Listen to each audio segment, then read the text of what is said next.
নমস্কার, welcome to my channel. Soma's aroma পক্ষ থেকে আমি সোমা বলছি। আজ আমি নিয়ে এসেছি সম্পূর্ণ নিরামিষ লোভনীয় স্বাদে সজনে ডাঁটার একটা রেসিপি।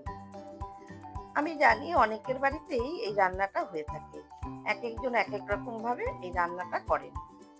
বিশেষ করে গরমকালে এরকম সজনে ডাঁটার ঝোল ঝোল এই তরকারিটা খেতে কিন্তু ভীষণই ভালো লাগে। আশা করছি আপনাদের সকলেরই এই রেসিপিটা খুবই ভালো লাগবে। তাহলে আসুন রেসিপিটা শুরু করা যাক।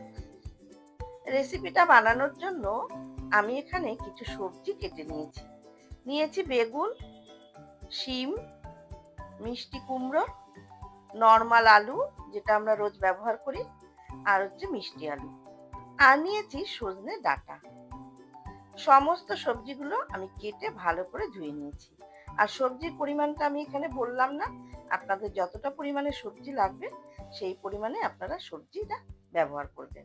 আর এখানে নিয়েছি 100 গ্রাম মটর ডাল। ডাল আমি 3-4 ঘন্টা ভিজিয়ে রেখেছিলাম, তারপর জলটা ভালো মতো ঝরিয়ে নিয়েছি। এবারে ডালের মধ্যে সামান্য একটু আদা, 2টো কাঁচা লঙ্কা, সামান্য একটু হলুদের গুঁড়ো আর হাফ চা চামচ হিং দিয়ে এই ডালটা শুকনো করে আমি বেটে নিয়েছি। এখন এই ডালটার মধ্যে পরিমাণ মতো লবণ আর হাফ চা চামচ কালো জিরে দিয়ে ডালটা 5 থেকে 6 মিনিট একটু ফেটিয়ে নিচ্ছি। ডাল ভালো মতো ফেটানো না হলে কিন্তু বড়া নরম হবে না, বড়াগুলো কিন্তু শক্ত হয়ে যাবে। আর ডাল বাটার মধ্যে অবশ্যই হিঙের ব্যবহার করতেই হবে, না হলে কিন্তু রান্নার সেই স্বাদ আসবে না। ডাল ভালো মতো ফেটানো হয়ে গেছে। এবারে মূল রান্নায় ফিরে আসলাম। এখানে গ্যাসে কড়াই বসিয়ে তাতে পরিমাণ মতো সর্ষের তেল গরম করে নিয়েছি। এখন এই ফেটানো ডাল থেকে ডাল নিয়ে মাঝারি সাইজের বড়ার শেপ দিয়ে দিচ্ছি। তারপর বড়াগুলো আমি লাল করে ভেজে নেব। মিডিয়াম ফ্লেমে উল্টে পাল্টে বেশ লাল করে বড়াগুলো ভেজে নিয়েছি। এবারে ভেজে নেওয়া বড়াগুলো কড়াই থেকে তুলে নিলাম।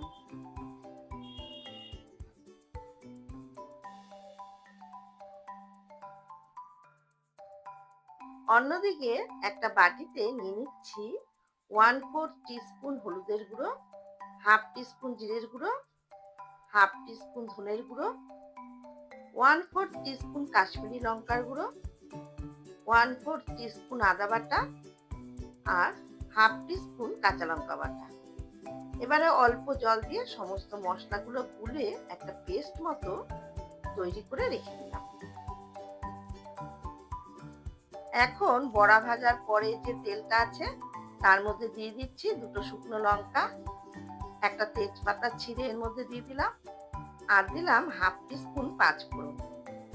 সমস্ত ফোড়নগুলো লো ফ্লেমে একটু ভেজে নেব। সমস্ত ফোড়নগুলো ভেজে নেওয়ার পর যখন ফোড়ন থেকে সুন্দর একটা গন্ধ বেরোবে তখন এই মশলাটার পেস্টটা এর মধ্যে দিয়ে দিলাম। তারপর মশলাটা একটু কষিয়ে নেব। মশলাটা কষানো হয়ে গেছে, এর মধ্যে দিয়ে দিলাম একটা ছোট টমেটো। টমেটোটাকে এইভাবে লম্বা করে কেটে এর মধ্যে দিয়ে দিলাম। টমেটোটা মশলার সাথে একটু নাড়াচাড়া করে নিয়ে প্রথমে আমি ডাঁটা আর 2 রকমের আলু এই মশলার মধ্যে দিয়ে দিচ্ছি। যেহেতু এই সবজিগুলো একটু শক্ত তাই জন্য এগুলো একটু আগে দিলাম। এবারে এই ডাঁটা আর আলু মশলার সাথে একটু কষিয়ে নেব। মিনিট 2-3 আলু সজনে ডাঁটা একটু কষিয়ে নিয়ে এর মধ্যে দিয়ে দিচ্ছি কুমড়ো, বেগুন আর শিম। এবারে সমস্ত সবজি মশলার সাথে ভালো করে কষিয়ে নিতে হবে। যেহেতু সবজিগুলো আমি তেলে ভাজিনি তাই মশলার সাথে একটুখানি মিনিট 5 সময় ধরে কষিয়ে নেব। মিডিয়াম ফ্লেমে মিনিট 5 সময় ধরে সমস্ত সবজি মশলার সাথে কষিয়ে নেওয়ার পর এর মধ্যে দিয়ে দিচ্ছি পরিমাণ মতো লবণ আর স্বাদ মতো চিনি। যেহেতু নিরামিষ সবজি তাই চিনিটা কিন্তু অবশ্যই দিতে হবে।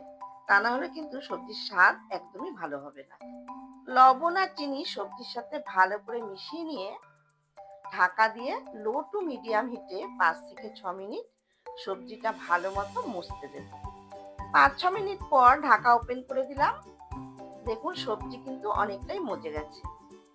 ভালো মতো নাড়াচাড়া করে দিয়ে দিলাম পরিমাণ মতো গরম জল। জল দেওয়ার পর ভালো মতো মিশিয়ে নিলাম।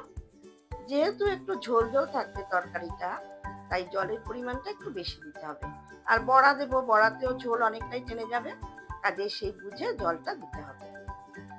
দিয়ে দিলাম 3টে চেরা কাঁচা লঙ্কা। এবারে ঢাকা দিয়ে মিডিয়াম ফ্লেমে 5 মিনিট রান্নাটা হতে দেব। 5 মিনিট পর ঢাকা ওপেন করে দেখে নিলাম সমস্ত সবজি সুন্দর সেদ্ধ হয়ে গেছে। দেখে নিলাম ডাটাও সুন্দর সেদ্ধ হয়ে গেছে। এবারে দিয়ে দিচ্ছি ভেজে নেওয়া মটর ডালের বড়াগুলো। বড়া দিয়ে আরো 2 মিনিট ঢাকা দিয়ে রাখবো। রান্নাটা প্রায় তৈরি হয়ে গেছে। এখন মনে হচ্ছে অনেকটা ঝোল ঝোল, কিন্তু বড়া দেখবেন ঝোলটা টেনে নেবে। ভালো মতো নেড়ে চেড়ে গ্যাসের ফ্লেম অফ করে দিলাম। তৈরি হয়ে গেল সজনে ডাঁটার একটা ঝোল ঝোল তরকারি। এবারে একটা পাত্রে ঢেলে দিচ্ছি। গরমের সময় সম্পূর্ণ নিরামিষ এইরকম সজনে ডাঁটার ঝোল ঝোল তরকারিটা খেতে কিন্তু ভীষণই ভালো লাগে। দুপুরবেলা গরম ভাতের সাথে এইরকম সজনে ডাঁটার তরকারি সত্যি অসাধারণ লাগে। রেসিপিটা কেমন লাগলো অবশ্যই জানাবেন। ভালো লাগলে বাড়িতে একদিন ট্রাই করুন। আশা করছি বাচ্চা থেকে বড় সকলের ভীষণই ভালো লাগবে। আমার রেসিপিগুলো যদি ভালো লাগে তাহলে অবশ্যই লাইক করবেন, শেয়ার করবেন। আর যারা আমার চ্যানেলে নতুন বন্ধু তাদের কাছে অনুরোধ রাখবো, প্লিজ চ্যানেলটাকে সাবস্ক্রাইব করে পাশে থাকা বেল আইকনটাকে ক্লিক করবেন, যাতে আমার সমস্ত নতুন ভিডিওর আপডেট সবথেকে আগে আপনাদের কাছে পৌঁছে যায়। ভিডিওটা স্কিপ না করে সম্পূর্ণ দেখবেন। আবার আসবো নতুন কোনো রেসিপি নিয়ে। ধন্যবাদ।